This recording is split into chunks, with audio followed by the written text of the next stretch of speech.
Om Namo Bhagavate Vasudevaya. Om Namo Bhagavate Vasudevaya. Om Namo Bhagavate Vasudevaya.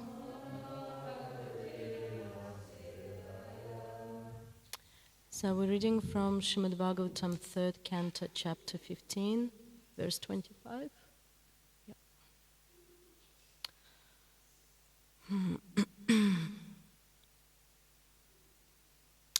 Yacha vrajanti animisam rishabhanu vritam. Yacha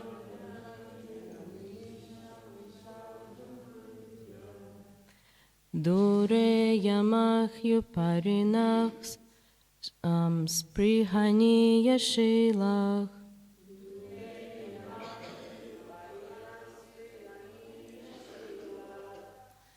Bartur midhaksu yashasach kathananuragam.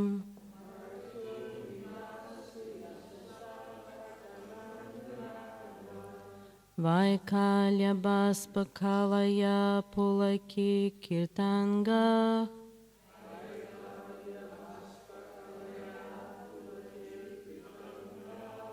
Yacha vrajanti animisam risabhanu vrityam.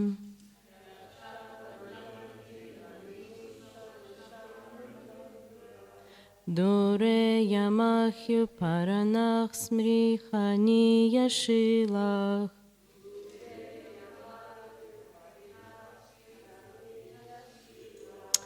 Bartuch midhachsa yashasach kathananuragam.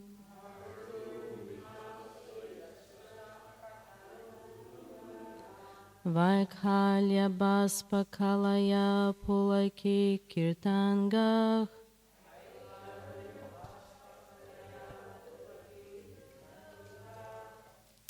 It's a difficult verse.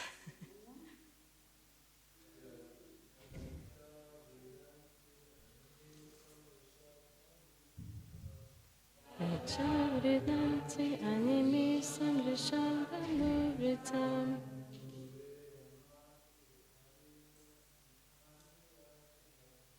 Dureya pahya papaya shila.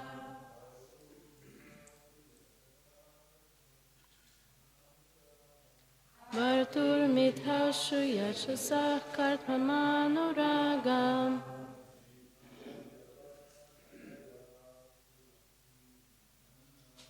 Ekalya baspakalaya pulaki kritanga.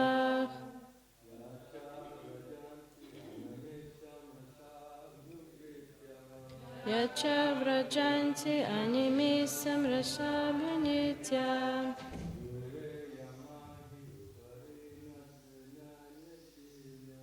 Dure yamahya varinach spritinidya shila.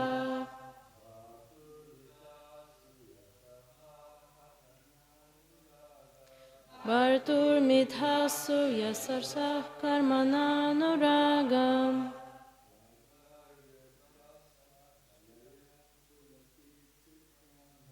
Vaikalya baspakalaya pulaki kritanga.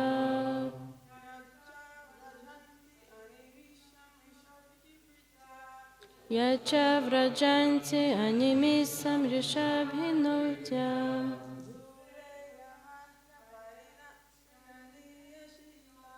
Dure yahyam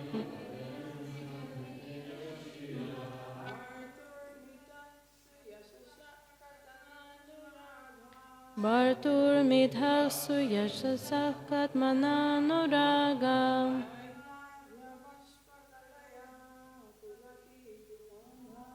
Vaikalya baspakalaya pulaki kritanga.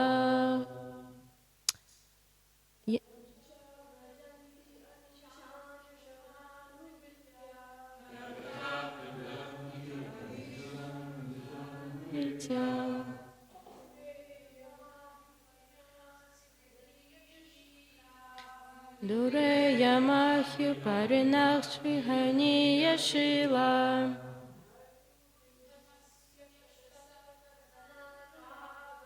Bartur Midhashu Yasatsah Kartmananuraga.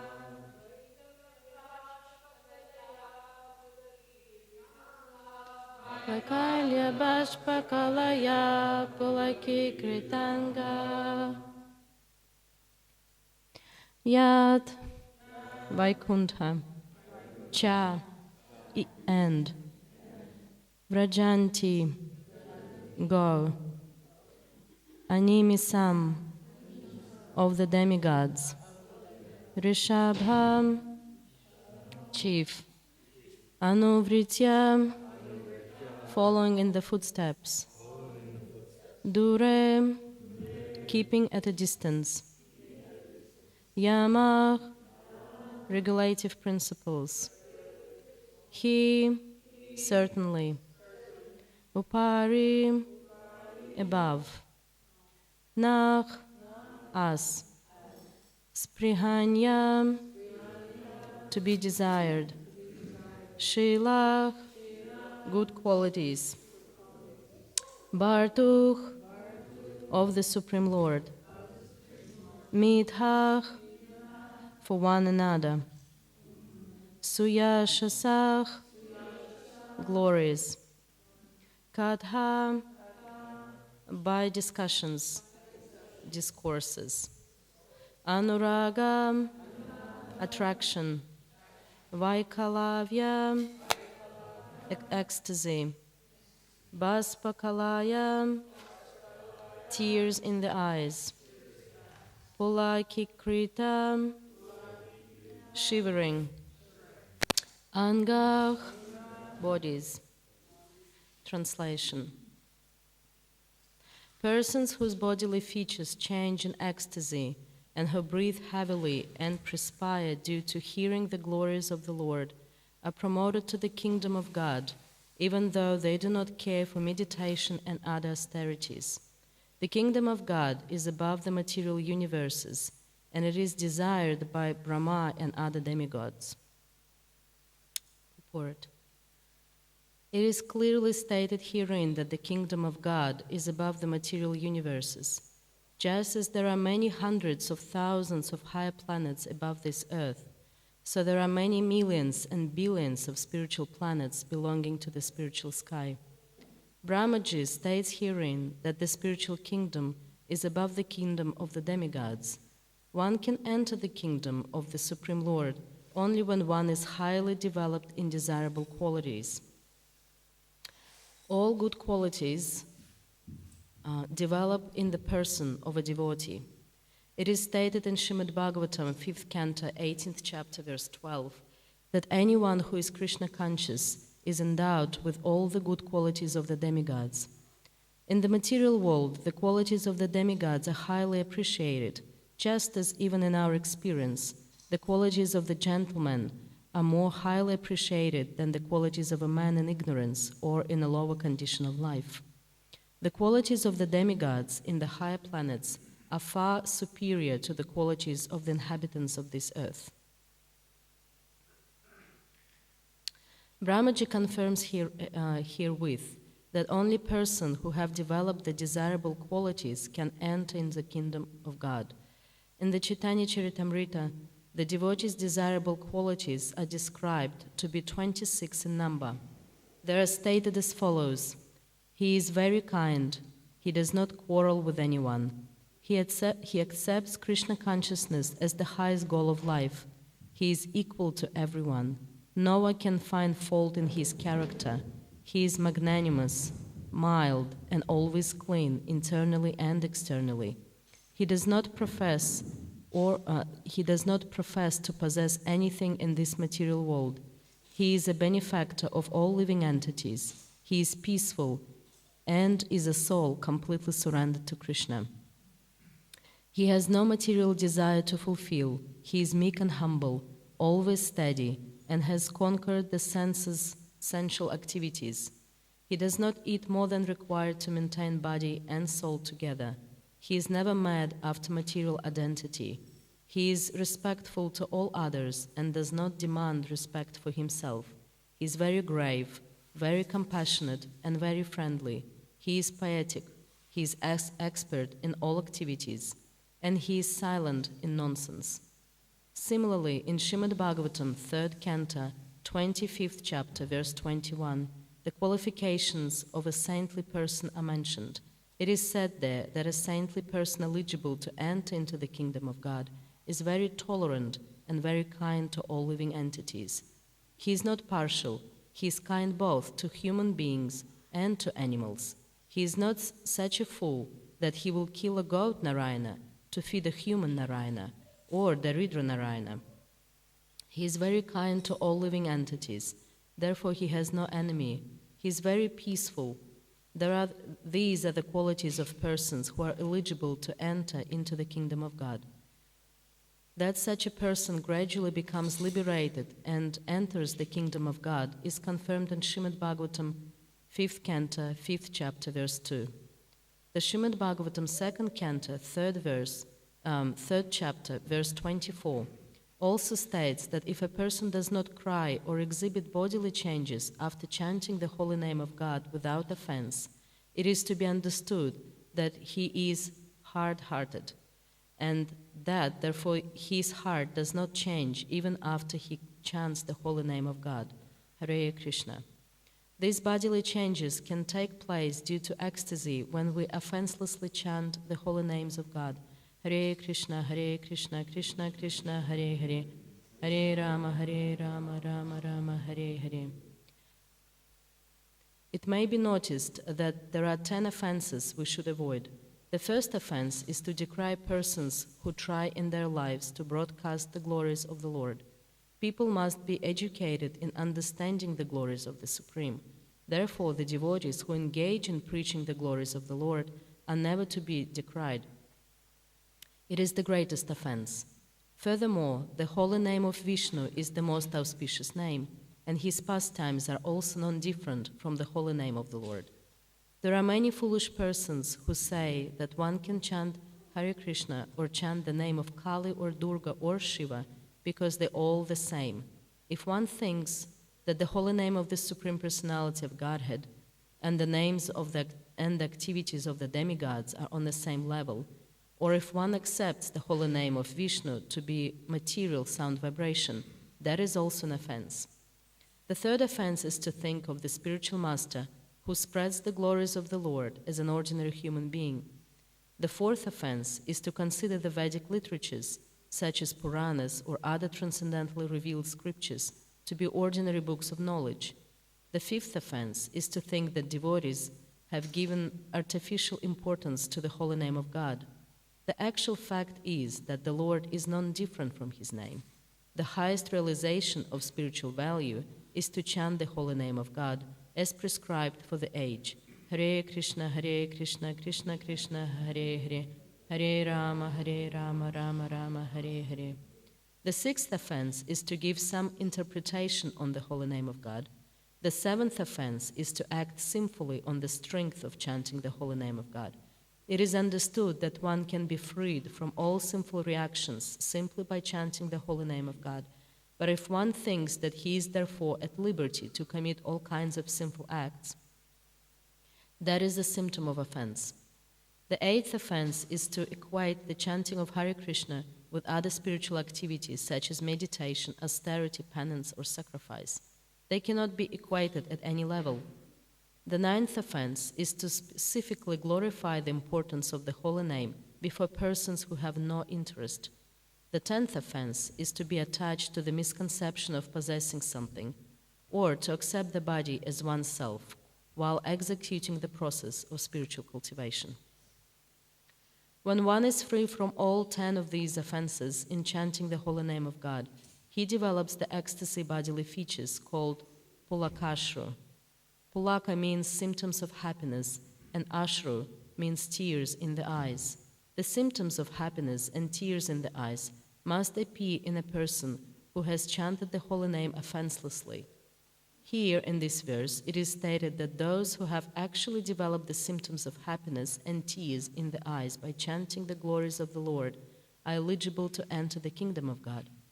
In the Caitanya Caritamrita, it is said that if one does not develop these symptoms while chanting Hare Krishna, it is to be understood that he is still offensive. Caitanya Caritamrita suggests a nice remedy in this connection. There it is said in verse 31, chapter 8 of Adi Lila, that if anyone takes shelter of Lord Caitanya and just chants the holy name of the Lord, Hare Krishna, he becomes freed from all offenses. Namo Vishnu Padaya Krishna Prishnaya Vataleshmati Bhaktivedanta Swami Iti Namine.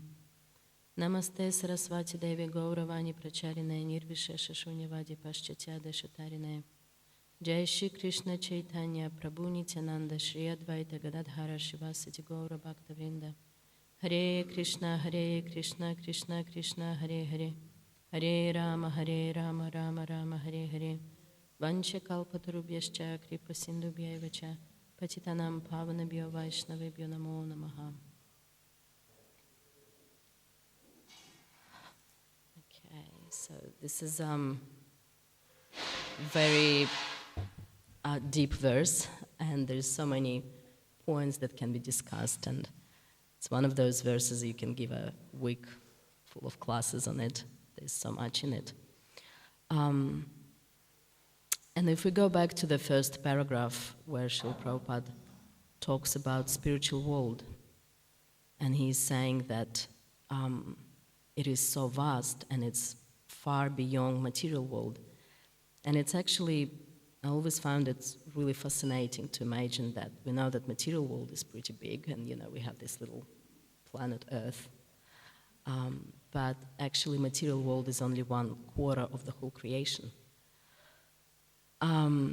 Yes, and so Srila Prabhupada writes in there that one can enter the kingdom of the Supreme Lord only when one is highly developed in desirable qualities, and that all these good qualities develop in a person of a devotee. And more than that, Srila Prabhupada actually says that these qualities of devotee are far more advanced than those of demigods.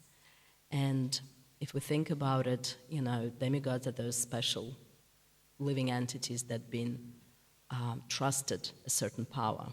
They perform lots of, they look after everything that's happening in the universe. And at the same time, we know that the qualities of a pure devotee actually much more elevated. And yesterday in his class, Mukunda Maharaj was explaining how demigods actually really want to appear on earth so that they can develop those qualities and go back to Krishna, because we have this unique opportunity here to do it. And we know from reading Shastras and from reading Krishna book that there were many instances when, even though demigods, they believe in Krishna and they devoted to him, but they also have some material desires and they're very attached to their positions. And we've seen and read in Bhagavatam and Krishna books stories, when they would actually get really nervous about losing their position or something, and they would go to great length to keep it. And so, thank you. So if we look close at those qualities that have been described, these 26 qualities, they're actually originally qualities of Krishna. And when one becomes a devotee, they automatically manifest. And Srila Krishnadas Kaviraj Thakur, who is the author of Caitanya Caritamrita, he actually says that by the presence of these qualities, this is the only way how we can know if it's a Vaishnava or not Vaishnava in front of us. And it is not actually that simple to develop them, those qualities, as we've been reading through them. Don't have enemies with anyone, being compassionate, being more kind, treating everyone equally. And there's so many, always being peaceful, because it is not something that you can easily fake.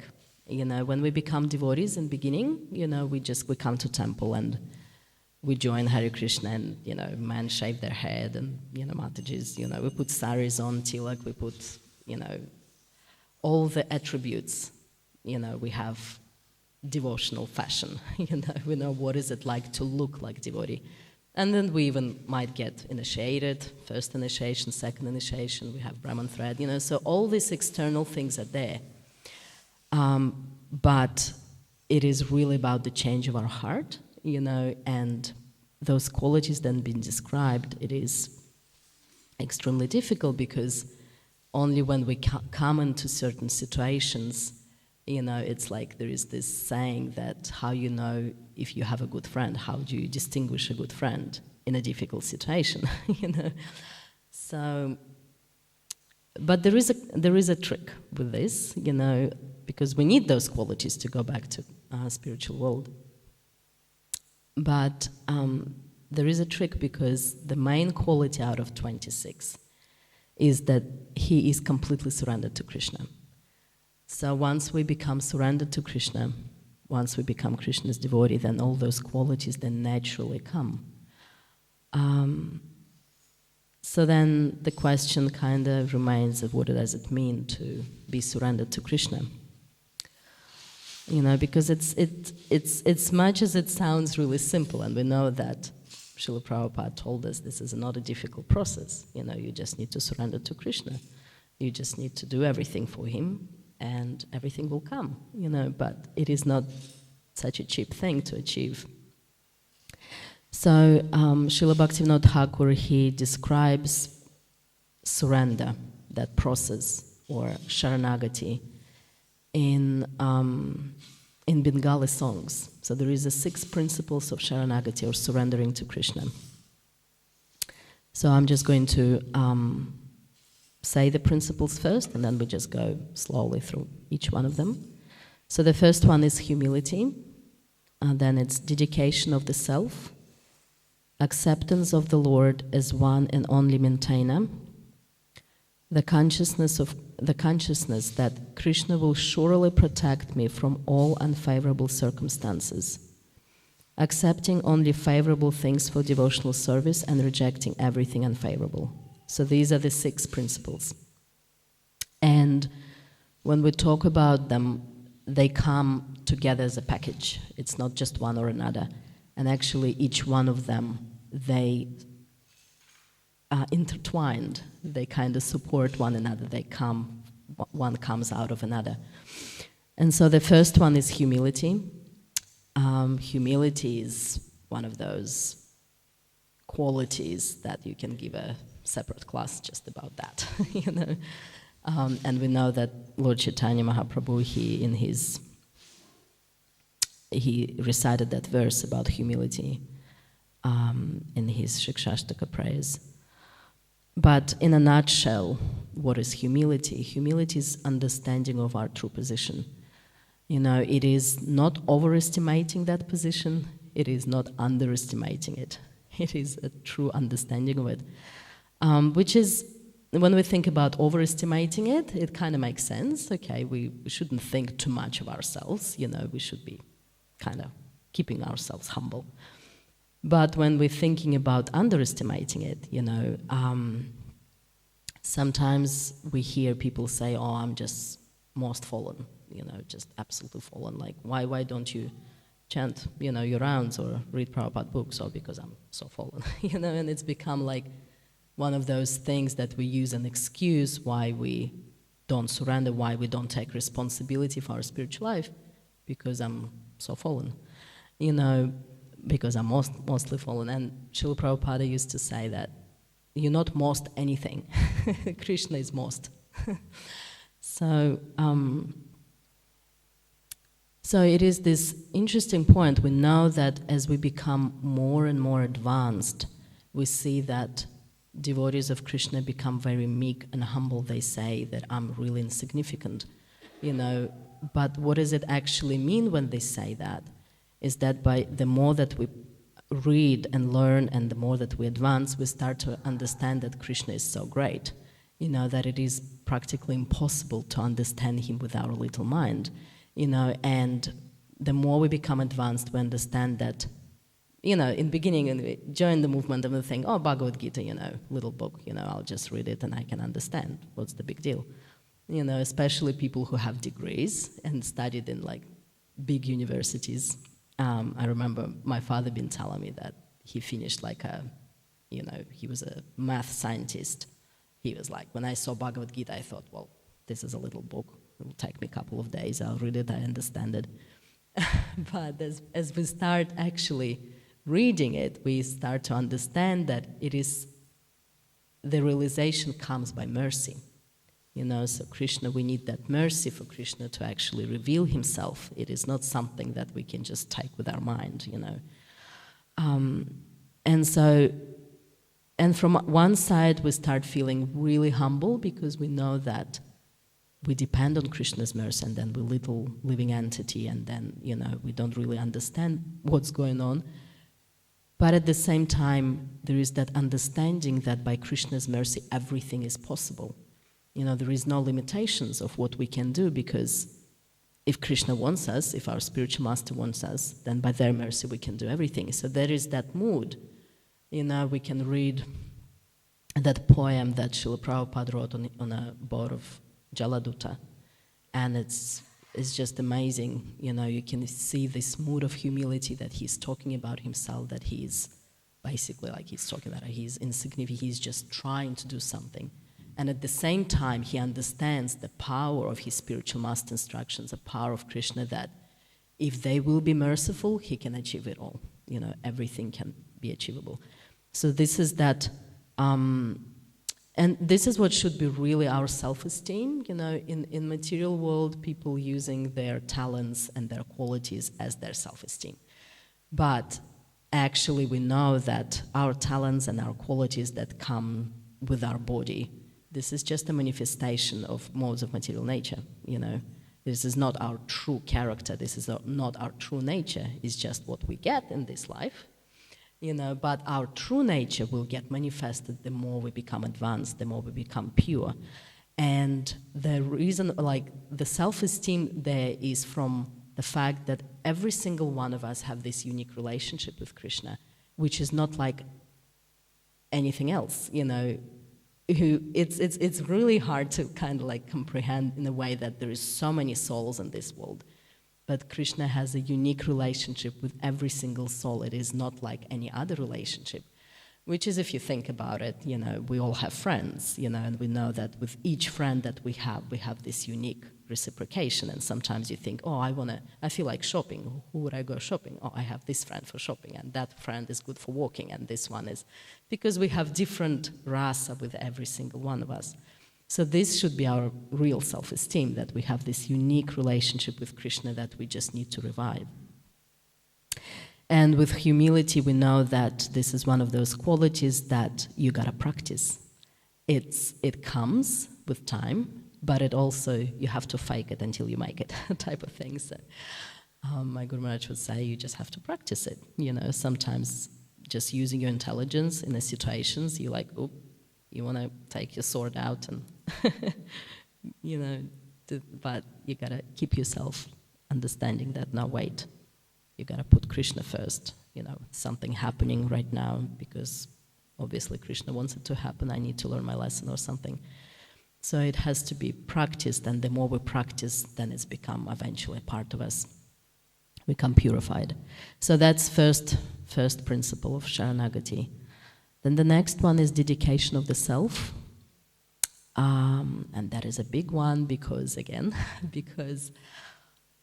as we know, to achieve anything, the first 50% is just to have that determination. That's what they say. You go to any coaches and they will tell you that before you want to achieve something, you actually have to have that determination. And that gives you 50% of success. And that determination basically means, there is a verse in Bhagavad Gita, Vyavasayatmika Buddhir, so that's a focused mind, being focused on the instructions of your spiritual master, because unless you're focused, your mind is just going all sorts of directions. Or, am I doing this? Do I want this? Do I not want this? Or today I feel like it, tomorrow I don't feel like it. Yes or no? You have to be really determined. And that basically comes to these three principles we have. Utsahan Nishchaya Daryat. Yes, so we have enthusiasm. Enthusiasm basically equals action. When we feel enthusiastic about something, that's when we do something. and to keep that enthusiasm alive. That's why we read Prabhupada books, we associate, we do all these things, and that's how we keep that enthusiasm, and that we do something for Krishna and we get reciprocation, and that it keeps us going. So that enthusiasm very important, because at the end of the day, that principle of Yukta Vairagya, we using our intelligence, trying to figure out how everything that I have, I can engage it in Krishna's service. That's what Prabhupada did, this little machine he's been using for recording. It's been made by usual people, for just sense enjoyment, basically, but he's been using it in devotional service. So then we have patience. That's the next important point of dedication, because it's taking time. It's like, I really like that example of flying in a plane. Everyone who lives in Australia can relate to that. Like, if you want to get anywhere, it's 13 hours at least. You have to fly if you want to go to Europe or something. So you just sit there for 13 hours and it feels like nothing is happening. You just sit in a closed space on your chair and just watching movies or trying to sleep or, and it feels like you're not moving. But actually plane flies with a really high speed, We're actually moving really fast even though we don't feel it. So it's the same with bhakti. Sometimes we stay in Krishna consciousness for years, 30 years, 40 years, 10 years, and it feels like we didn't actually make so much progress.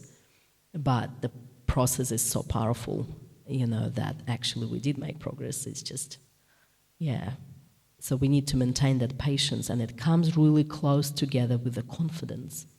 We know that devotional service starts from Shraddha, that faith that by dedicating my time and practicing bhakti, I'm actually going to achieve success, everything that I desire. And it's not a simple thing, because I don't know about you, but for me, I noticed that sometimes I still looking for that. Sometimes I'm still wondering, am I doing the right thing if it's all at least real, So we're still sometimes struggling with that confidence that no, if you just carry on and you're being patient and you do what needs to be done, you'll achieve success. So this is second one, dedication of the self. So then the next one is acceptance of the Lord as one and only maintainer. So this is, this is understanding that Krishna is the controller and enjoyer, and He is the only shelter. And again, we know that Krishna provides and looking after everyone, not only devotees. There are people who are atheistic, there are animals, and every day they get sunlight, they find something to eat. Prabhupada been always saying that animals don't work as hard as everyone else do. They still get fed. I have a cat. He just sleeps all day. He still gets his food. There's no problem there. And if he doesn't want his vegan biscuits, then he gets and catches himself a rat, So it's all out there, and we can see how animals, like for example birds, they come and they eat what they can. They don't go and store it for tomorrow, because they know that tomorrow will come. And we see how fruits are growing on trees. There are fruits that at the bottom of the tree for us to pick, and then there are fruits that we can never reach. We can see them there, and they look really nice, but we can't reach them because they're for birds, for them to get them. So Krishna provides like that, and we also know that He gives guidance. So being in our heart, He's, we know that description in Bhagavad Gita when there's two birds sitting on a tree. So Krishna sits and He watches us, and as soon as we express interest in Him, then He guides. He gives us the guidance in the form of spiritual master. So spiritual master is a manifestation of Krishna's mercy in our life. He knows that we want to come to Him. He sends us the spiritual master. And more than that, He also guides us through our heart, and He gives us the qualities we need. Like we know in Bhagavad Gita, Krishna says, I preserve what you have and I give you what you lack. So when we understand this principle, then it's become meaningless to be envious. Sometimes we see other devotees and they're really good at something, and we feel like, oh, I wish I could do that. But there's actually, you can. As long as you really need it for Krishna consciousness, Krishna will give you all the potency you need. It's like, Simple example was my Guru Maharaj a few years ago asked me to start doing home programs, and I was absolutely terrified talking in front of people, it is not my first language and everything. And somehow or another, here I am, opening my mouth, something coming out. So Krishna gives that. He gives you qualities and potencies to do something that you need to do for your devotional service. And he also protects our faith, which is a very important point here, because until we get to the level of nishtha, when we just set stone in bhakti, we need these encouragements. We need to feel that Krishna is present in our life. We need to feel his protection, and he's always making sure to give us these little encouragements. He always protects. And at the end of the day, he's the only shelter. And we hear it all the time, that Krishna is the only shelter. And theoretically, we know, okay, Krishna is the only shelter. But practically in our life, we cling to our families, we cling to our kids, we cling to our occupations. This is all where we take the shelter, and it is natural. It is natural to feel that, and to do that. But eventually, as we go through life, we start to realize that things can change very abruptly. You can have a really nice, settled day, and something just happens, and everything just scatters. And that's when you start to realize that is really only Krishna that is always there and give us that support, No one else is able to support us because everyone else is same as us, very limited. So that brings us to the next principle there, which is the consciousness that Krishna will surely protect me from all unfavorable circumstances. Personally, I found that principle harder than the previous one because it is easier to accept that Krishna is the controller. It is easier to accept that not a blade of grass will move without his will.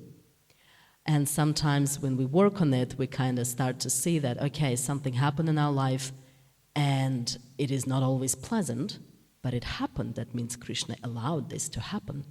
And we are understanding that he is enjoying the controller. And that, that means there is a reason for it to happen. But what is a bit more difficult there is to see and understand that Krishna is our best friend. That just, not only it happened because Krishna allowed this to happen, because he is our best friend and he actually thinks it's better for us, to go through certain difficulty. And it's like, I've been asking Guru Maharaj if we could ask Krishna, pray to him, and he always goes, yeah, of course you can pray to Krishna, but you just have to let him that free opportunity to answer or not. And if he doesn't fulfill your prayer, what you've been asking for, you have to maintain that mentality that it is for your greater good. That's why Krishna didn't give you something or took something away from you.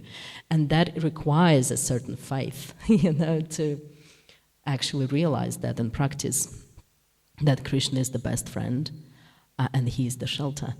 And you can see how all these principles, they depend on one another, because understanding that being humble, understanding our position, that's when I can, understand that Krishna is the controller.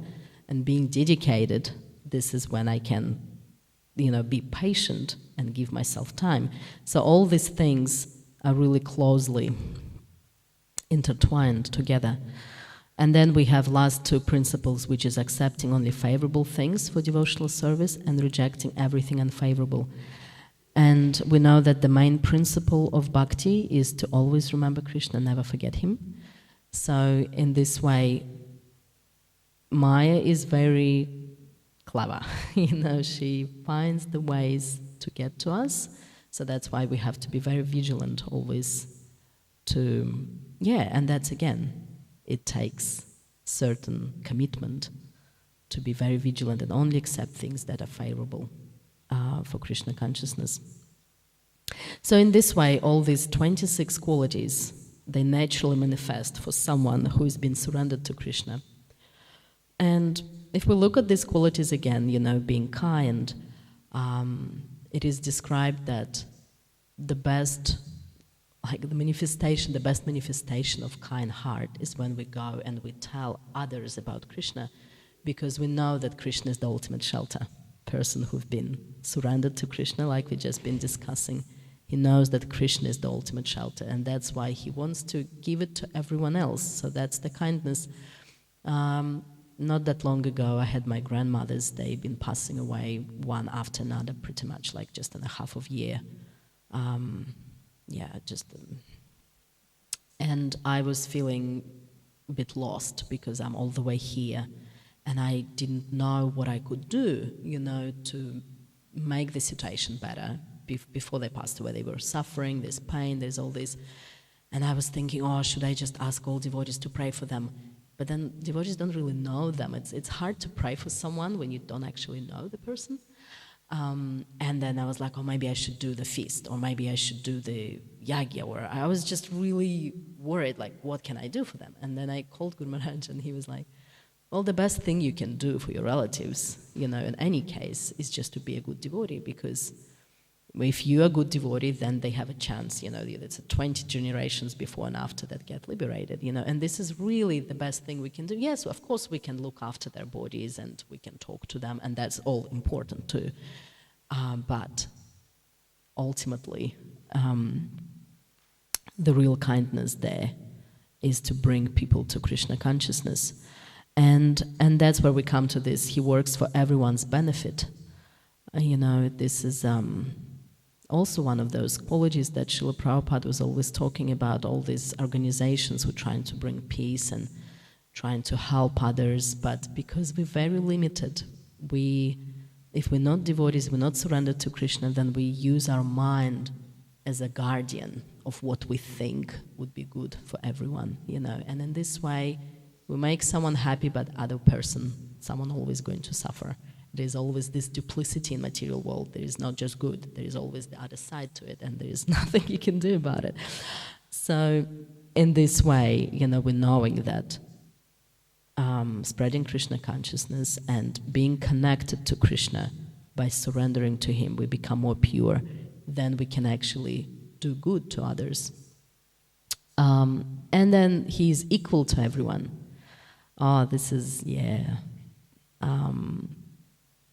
This is one of the hottest topic these days in a just usual society. Everyone talking about not being racist, sexism, nationalism, racism, all these things.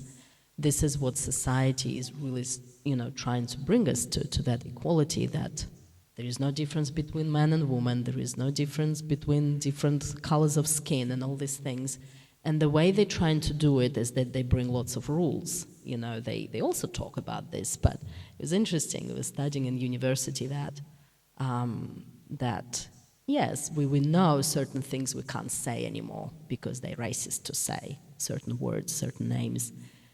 But the reality of situation that because the core problem is not fixed, the consciousness of people is not changed.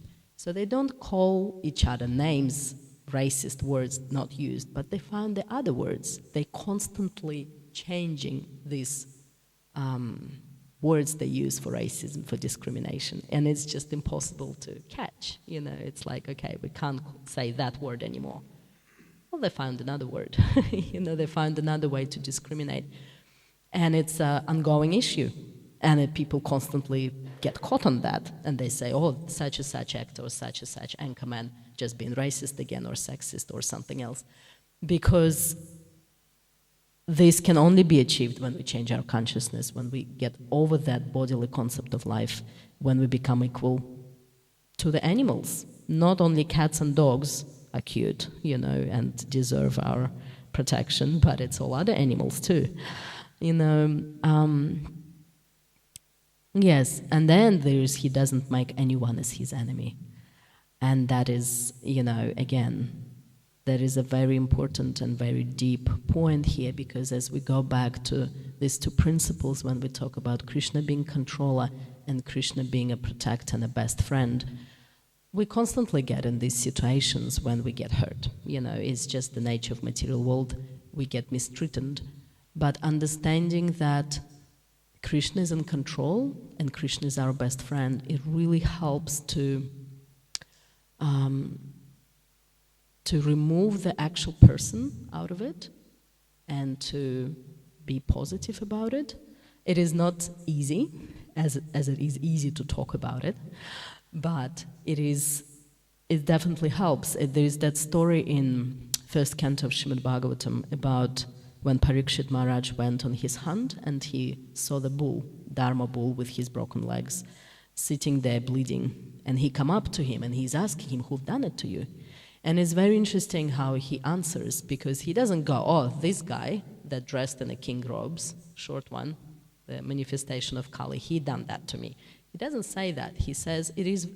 He actually says it is extremely difficult to know whose fault it is, because this is how material world goes. Sometimes people say, oh, material world is so unfair, but it is extremely fair.